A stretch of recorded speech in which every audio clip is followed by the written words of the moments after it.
the fire inside and outside. I'm Cameron Porter, owner of Robin Hood Studios, and this is Venture Utah. We'll be joined this week by Michael Naylor from WSI Online Solutions and Joe Rangel with To Evolve Coaching and Consulting. But first, let's spread the word on some interesting happenings lately.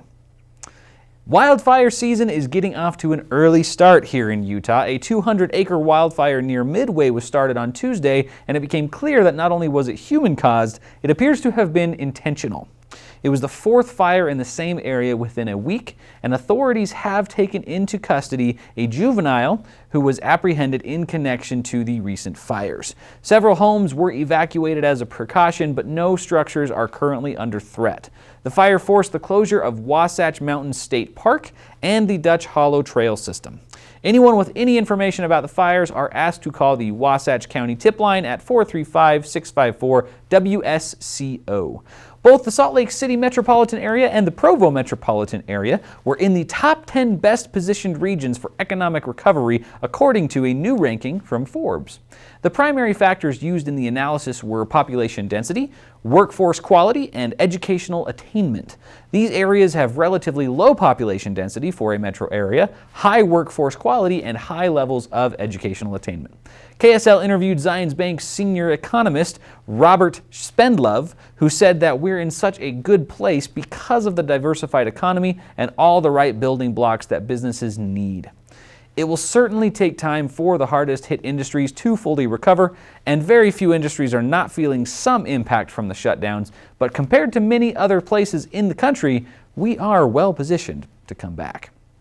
And that leads right into our third topic of discussion. We are not going to be covering developments on coronavirus here on Venture Utah because there are already plenty of resources for people who want to be informed to do so. What I would like to discuss, however, is how we're treating one another.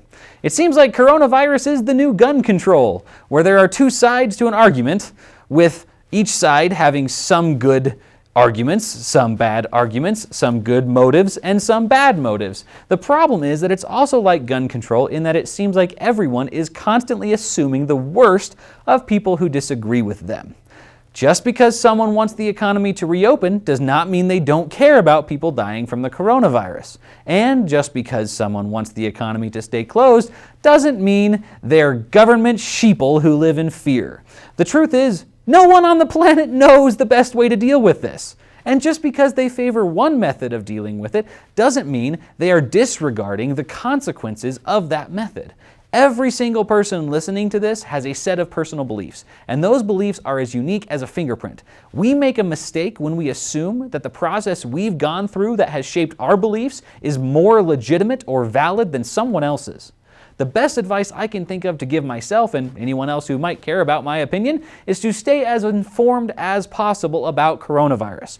What age groups is it affecting? What different strategies are being employed by different countries? What have been the results of those strategies? What are the potential ramifications of decisions being made?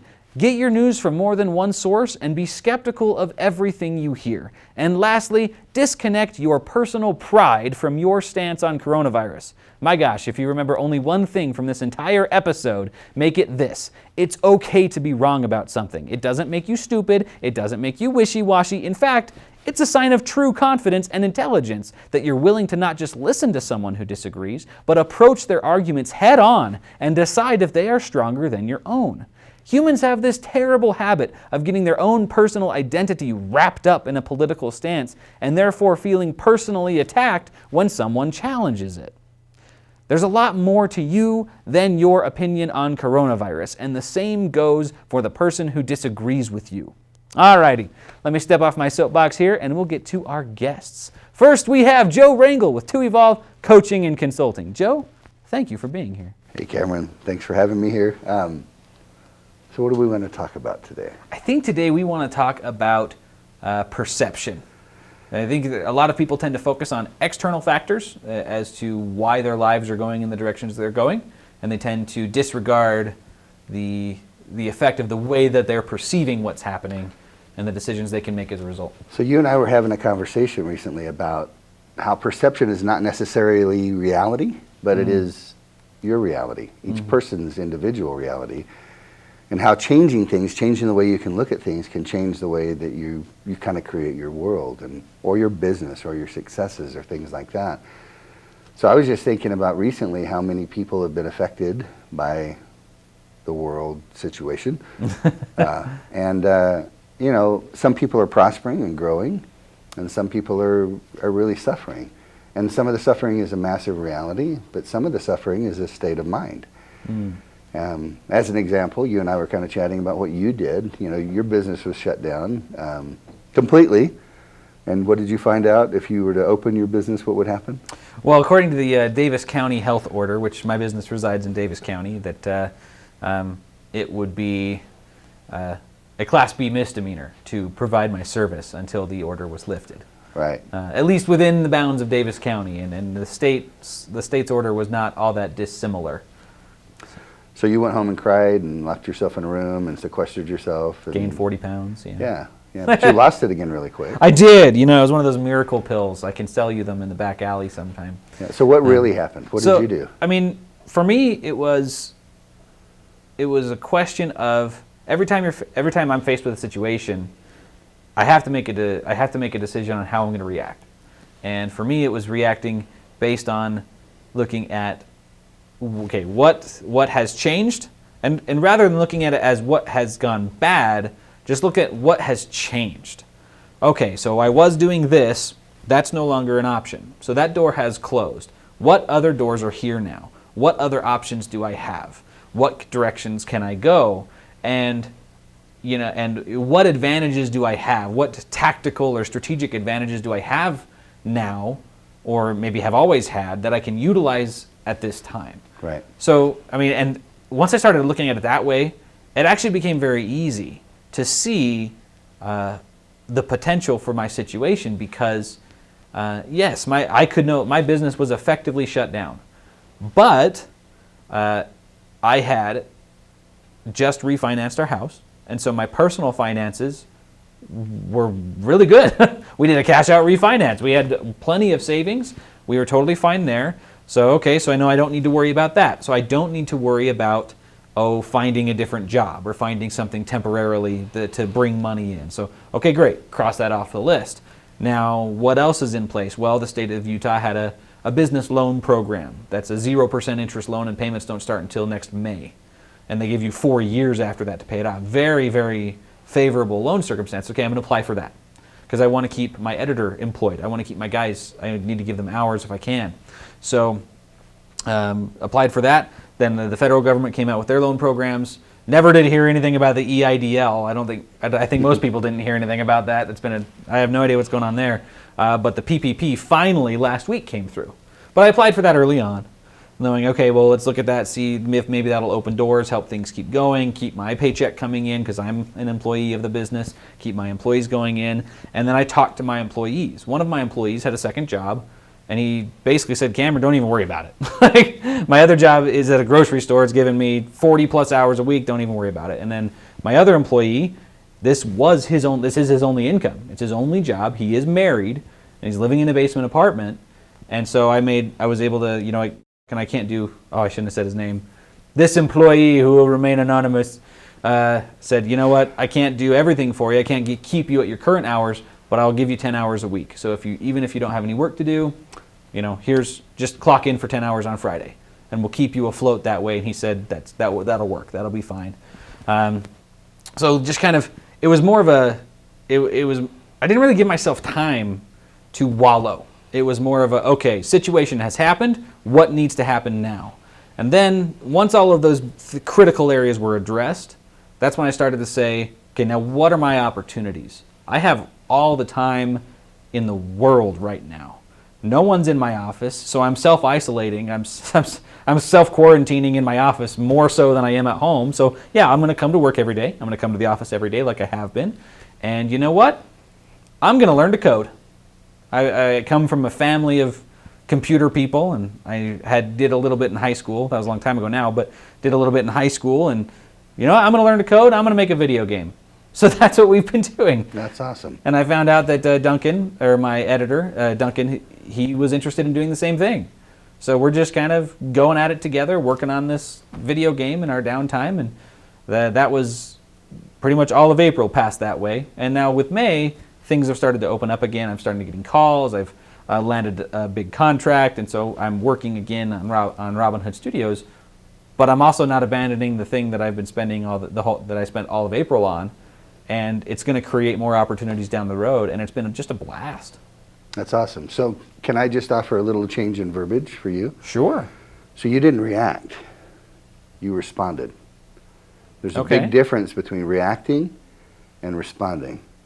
Somebody throws a punch at you.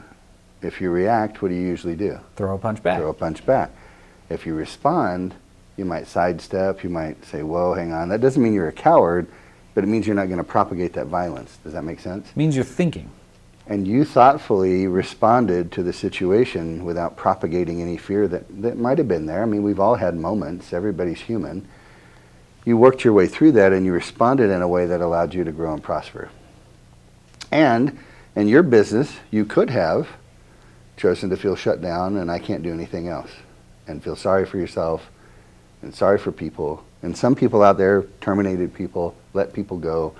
I wouldn't say they didn't care about their employees, but they didn't look at a solution. They didn't look at a responsive solution. They reacted to the situation. Life threw them a punch, and they punched out. Does that make sense? I think this is so huge because we all have the ability to make a difference in the world by focusing on what we perceive in our lives and how we can, right now, we all have an opportunity to be writing a horror story with a bunch of scares and freaky stuff and zombies, or we have the opportunity to write a great adventure, a grand adventure. And both of them have moments of scariness. You might have had some what ifs as you were working through things, but those what ifs panned out, and then the way we responded to things made all the difference in the world. Can you see that? Oh, absolutely. And you had a choice. You could have gone down one path or the other. We all do. My business has prospered because people want to be in a better mindset. And right now, you'd go, well, maybe sometimes people look at not affording coaching. I have people coming to me and go, I can't afford not to. I want to hit the ground running when we start to open back up into a new way of doing business, which it is. It's interesting. The people that I see massively succeeding are taking, like a lot of people were doing it at, face-to-face live business, right? And they switched to a virtual form of business.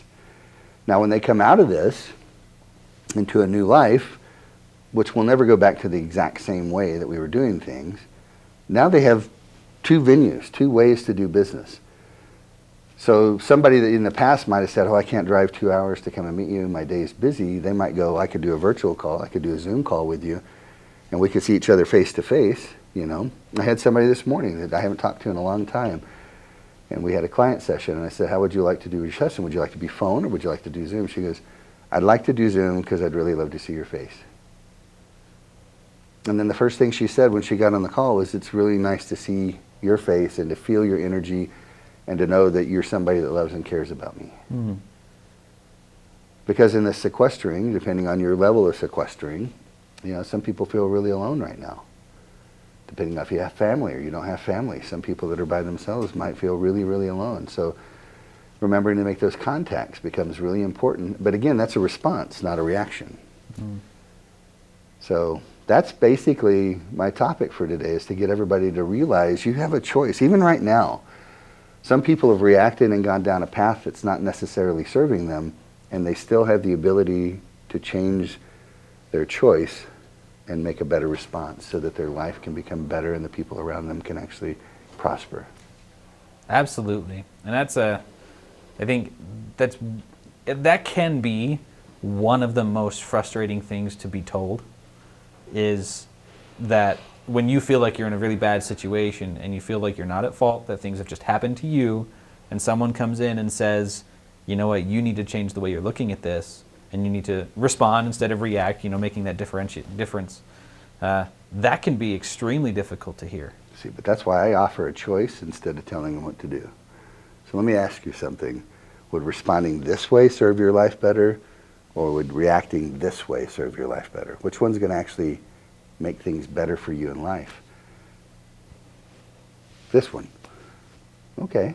See, that becomes a choice. I never tell anybody what to do. I listen, and and offer choices, solutions. What is one question that people could ask themselves to get started on that? Am I afraid of something that's a reality, or am I afraid of something that's a conjecture, something that's in my head?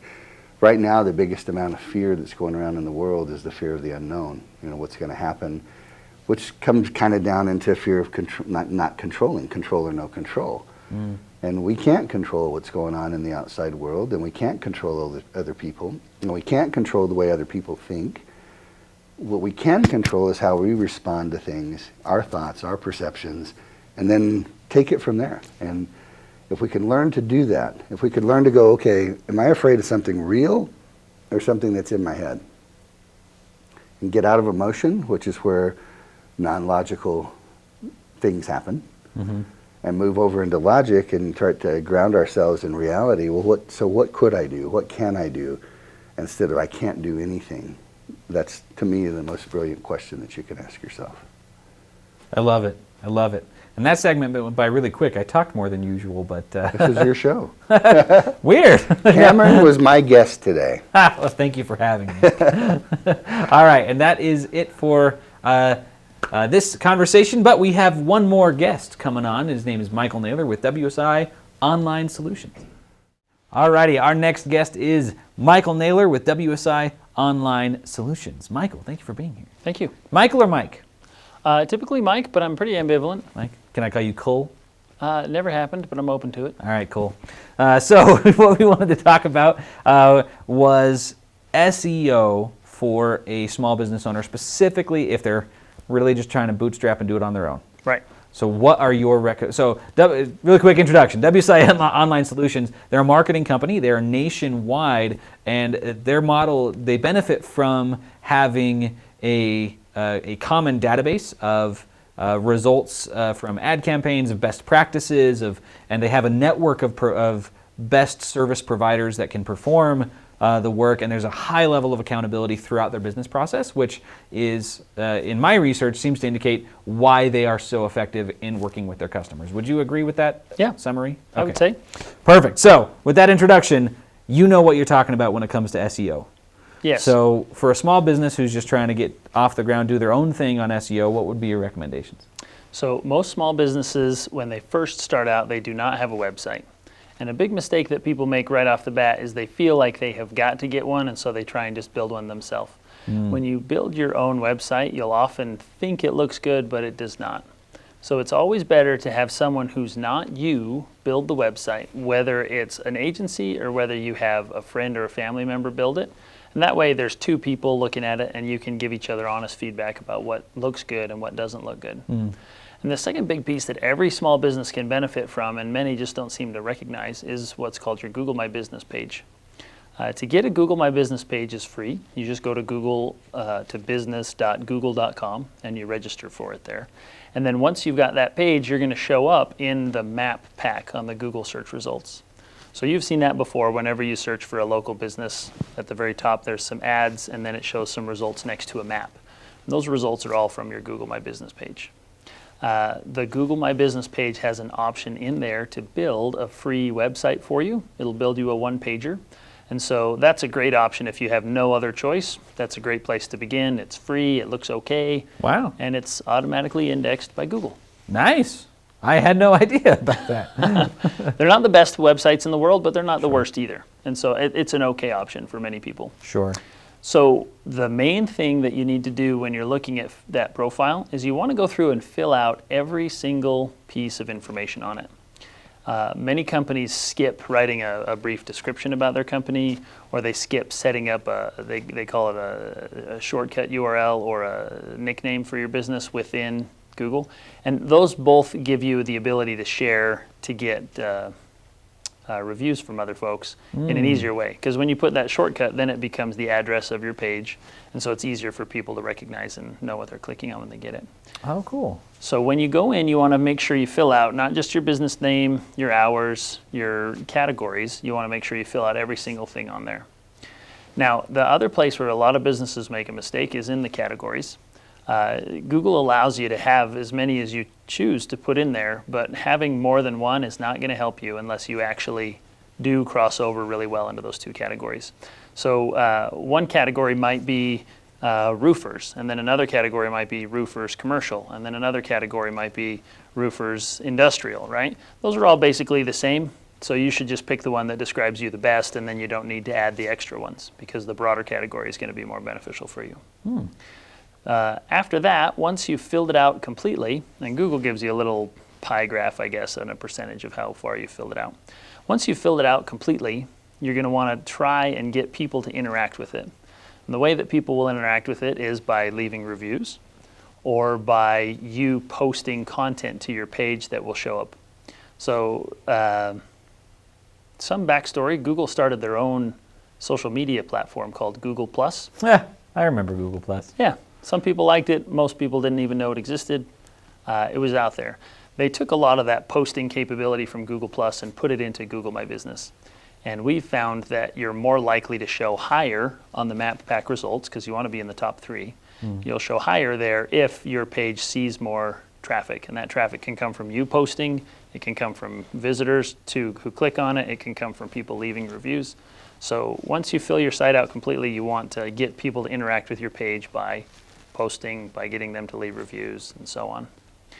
When people visit your page, they can upload pictures. Little known fact, but the more pictures you have on there, the more likely it is to show up in the search results. So some businesses will do something to encourage people to post a picture, such as, let's say you're a bakery or whatever. When people come in, you want them to snap a selfie with the cookie. So you would just put a little tag on the counter that says, take a selfie with our cookie or whatever. And then, you get your cookie, you take a selfie. And your phone automatically suggests that you upload that to Google later. And so building all that in helps people interact, helps them to leave reviews, helps stuff to show up on your Google, and it just makes you more likely to show up. Wow, there is a lot to this. There is. That's great, though. This is fantastic stuff, fantastic ideas. So it's not just about, getting reviews is important, but that's not it. There's a lot more to the story.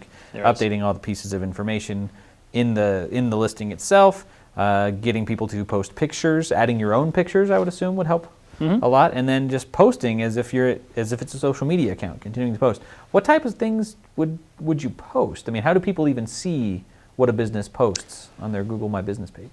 So that's an excellent question. In order to see it, they just need to click on your Google My Business profile, and then it lists your posts among the other pictures on the post. Oh, okay. So the things that Google encourages you to post, things like sales. I would encourage you to post anything that you might already be posting on social media. So you're talking about your motorcycle repair company, and so you want to say, hey, it's the springtime, don't forget to change your motorcycle oil if it's sat all winter. So that's the kind of thing that you would put on that page. They're the same kind of posts that you'd put anywhere else on social media. Gotcha. That's really interesting. Okay.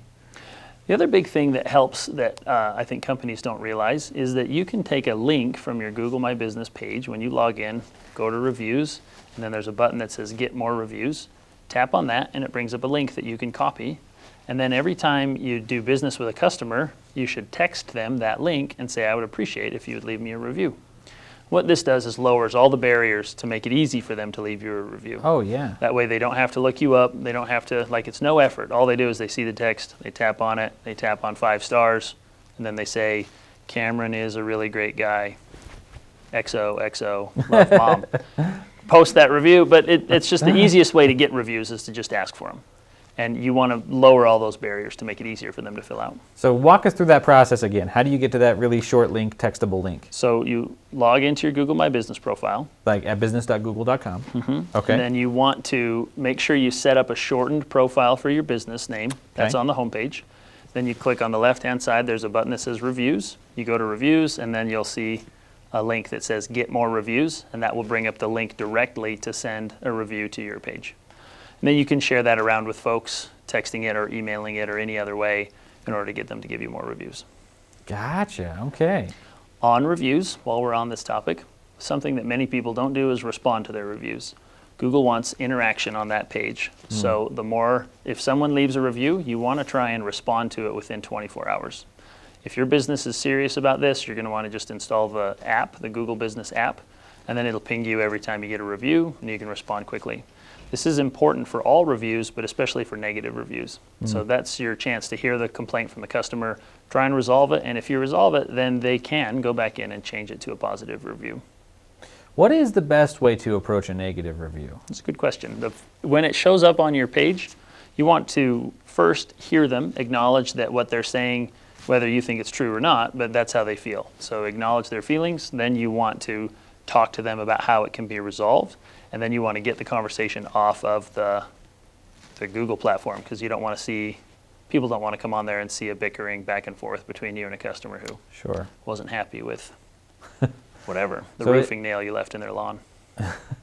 Is it better practice generally, and this may not be a possible question to answer, but is it better practice to address a negative review directly to the person who addressed it and be considering them, or is it better to respond in a way with the audience being other people who are going to come read this? Sure, I think that's an excellent question. So the biggest mistake that I see among business owners generally is that they don't consider their audience first. And so if you were going to come to someone's Google My Business page and you saw someone had seen a complaint, think of the two results, where the one response is they say, well, we don't generally do that, so everyone should know that this is something that we've resolved. This is clearly aimed at the broader context. When you see that, you might have one feeling, but if instead it says, listen, Cameron, we're really sorry that we left that roofing nail. We've dispatched this to resolve it. We'd love to get you on the phone, and then you can see that personal response. I think that even though it's speaking directly to Cameron, anyone else who sees it is going to feel that authenticity, is going to feel that emotion, and they're going to see a little bit more of your company in a positive light. That makes a lot of sense. And I could see there's a lot of different cases where, you know, if someone leaves a bad review, at least in a service-based business or a smaller business, I deal with pretty much all of my customers. I deal with all of them personally. Yeah. And so I'll usually know if something's up, if something's going to happen. And usually if it gets to the point where they're leaving a bad review, it's because we were not able to come to some kind of agreement. And I do my best. I'm actually kind of what's the word? Well, I'm very obsessive about customer service, right? And you know, take it seriously, and keeping people happy and doing everything I can to make them happy and get them what they need. And so, if I'm not able to come to an accommodation, I'm simply not able to. Let me share a story with you. We had someone come out to our house and did some work, and they made a mistake, and it was not good. And my wife called them and said, "Hey, can you guys come out and fix this?" And it dragged their feet. So she left them a 1-star review and said this was the problem. And then she called back again and said, "Hey, can we get this resolved?" And the manager said to her, and I quote, "I can't deal with that right now. I've got to resolve this 1-star review you left." And she's like, "What? Wait, what?" So they did come out and fix it, but she was so annoyed that she never went back and changed her review because they cared more about the review than her actual service, right? And she could see that, and so she left it on there. Wow. That's so interesting. Oh, we can't fix the thing that caused you to leave us a 1-star review because we got to fix the 1-star review. Right. I think he had some sort of internal process he was trying to follow, is what he was describing. But no internal process matters more than actually solving what the business problem is, right? You know, that's something that marketing consultant Steve Rich, taught me as I was going through his program, was never let process get in the way of the purpose of the business. Yeah. I think that was the way he said it, was process interferes with purpose. Mm-hmm. You put in processes to facilitate that purpose, to deliver it more effectively and more efficiently and get with higher customer satisfaction. But sometimes processes can get in the way of those things, right, and make them more difficult, and that's what you want to try to avoid. So, okay, so WSI, so you've given us a ton of great information on how to enhance the Google My Business page. I know what I'm doing this afternoon, but that's something that people can do on their own. What about taking the next step? What can WSI do for smaller businesses that are looking to get noticed online? This is a great question.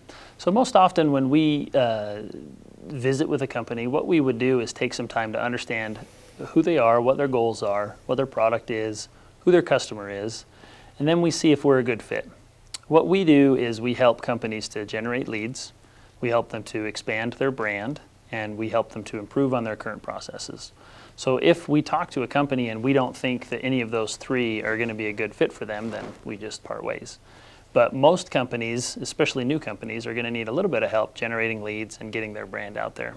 So some things that we would do with brand new companies is we can build them a new website, something that is going to be optimized for conversion, something that is going to attract visitors. Another thing that we would do is optimize that website to show up in the Google search results, and that would be able to attract more business, attract more clients. And then another thing that we can do is we can help them to expand their brand by getting their name out there either through social media or through other channels that are going to attract customers in other ways. Many companies we talk to do not have a good way to keep track of all of the leads that they're using. And so sometimes what we do is we're going to help them to set up an automatic customer relationship management system in order to track all the leads that come in, all of the sales that they're making, and to keep in contact with their current customers. So all of these processes are designed to help them to improve their business to where they want it to go, to grow their company to whatever their vision is for it. Interesting. I like that. So with this probably is going to have to be my last question, even though I want this conversation to keep going. But there seems to be, we do video production, and so we work in marketing. We interface with marketing all the time, and so and I see usually one or two strategies from a marketing company. One, I call it the spear strategy, which is they throw one thing out, and it's very sharp and it's very pointy, and if it works, it's extremely effective. But if it misses, it does nothing. And then there's the other approach, which I don't really know what to call it. It's just it's more of a, it's not just one spear. It's more of a wall that you push forward slowly. Sure. And so you get everything. It just takes longer. Would you say you have one or the other strategies mostly in mind? So we usually leave it entirely to the business owner. So we'll talk to them about what it is that their goal is. If they're hurting for leads right now, then we would absolutely use that spear to try and draw in the leads that they want. Particularly very small, like real estate agents, they are a business, but they're also just an individual. Sure. Leads are what they care the most about. Whereas a bigger company, like a manufacturer here in Utah, Pro Bar, they make a energy bar, right? So they don't just need to draw leads, they also need to get their name out there so that people consider them when they're thinking about energy bars. So with a company like that, it would be a matter of looking at all of the channels where they're going to touch customers. Not just Google Ads, but getting their name in every way we can. Gotcha. I love it. So if people want to get in touch with you, what's the best way to do it? Best way would be to email or call. Okay. Email, I think we can put in a link to the show, right? Yep. So it's just michael@standoutwithwsi.com, and we'll post my phone number also. Perfect. That sounds great. Thank you for being here. Thanks, Cameron. And that is it, folks, for this week's episode of Venture Utah. Don't forget to tune in every Friday at 10 a.m. ish sometimes, but usually 10 a.m. And we'll catch you next week. Thanks.